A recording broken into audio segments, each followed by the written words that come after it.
Il lui a fallu 6 ans pour délier sa langue. 6 ans après son départ du pouvoir, Joseph Kabila a brisé le silence dans une déclaration politique, une déclaration aux allures d'une adresse à la nation où il peint un tableau sombre de la situation générale du pays. C'est lui qui a dirigé la République démocratique du Congo pendant 18 ans, a tout de même proposé des solutions pour sortir la RDC de cette crise. C'était amputé de ses immunités parlementaires que le sénateur Avi avait fait cette déclaration. Le Sénat avait, la veille de son adresse, autorisé des poursuites judiciaires contre Joseph Kabila Kabange.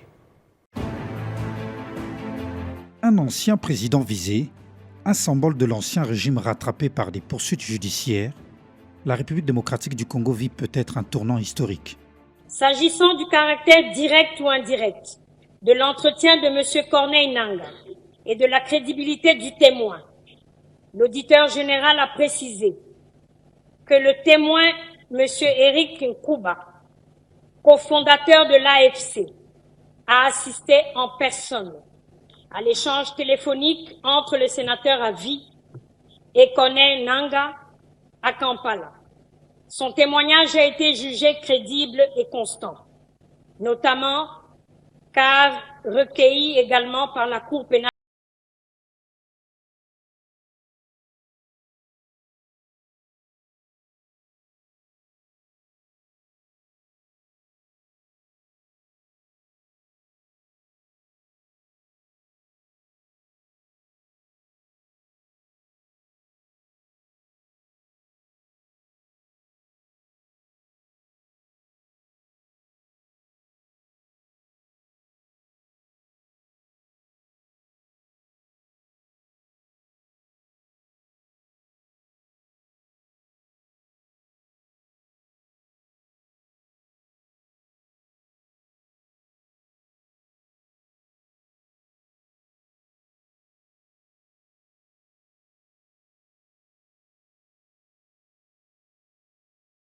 Confiance dans l'intégrité du témoin. En ce qui concerne la présence du sénateur Avi à Goma, outre les médias internationaux, l'auditeur général s'est référé aux déclarations publiques du secrétaire exécutif du PPRD, M. Serge Tchibens, sur TV5 Monde, confirmant cette présence. Pour ce qui est des déplacements du sénateur Avi dans les pays hostiles et du financement du M23/AFC, l'auditeur général a affirmé que des investigations sur les flux financiers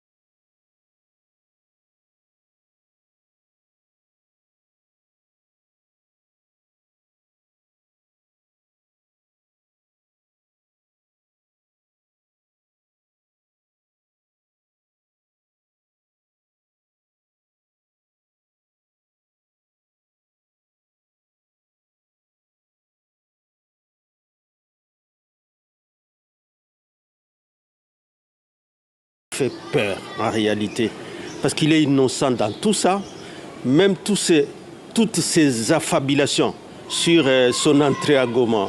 En réalité, c'est une fabrication du régime. L'objectif, c'est quoi? Instrumentaliser la crise qu'ils ont créée eux-mêmes avec les M23 et les autres, manipuler l'opinion. Pourtant, l'ancien président lui-même a pris la parole dans un rare communiqué télévisé, autant mesuré, presque inattendu, dans le contexte.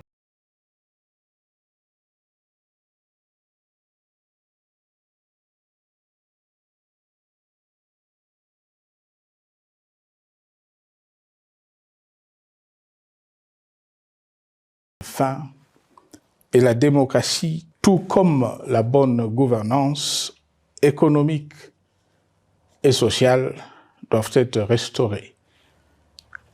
Car, comme en témoigne l'histoire, il ne peut y avoir de solutions sécuritaires définitives sans solution politique sincère. Sinon, il y aura de nouvelles vagues de convulsions politiques, de troubles à la paix, d'insécurité, d'instabilité institutionnelle, de conflits armés et de guerres civiles.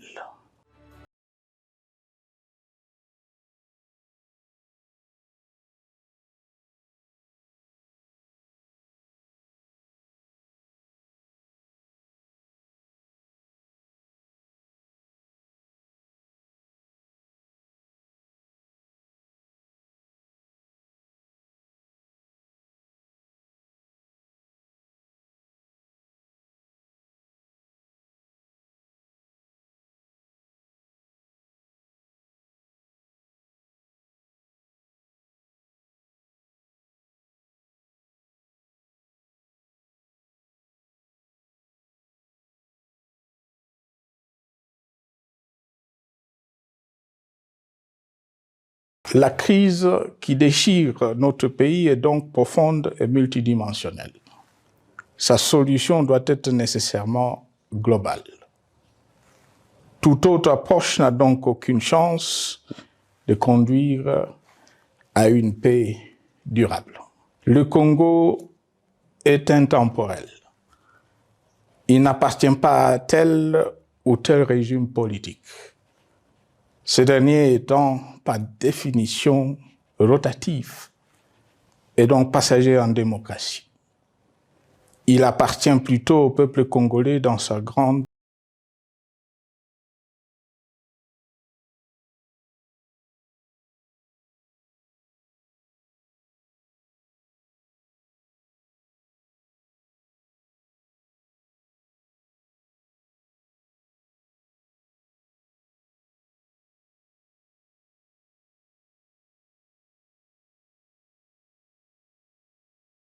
multiples initiatives de recherche de la paix. Luanda, Nairobi, EAC SADC, l'Union africaine, Doha et Washington, que nous accueillons favorablement, les considérant comme autant de signes de compassion et de solidarité à notre peuple, soient conscientes de cette exigence.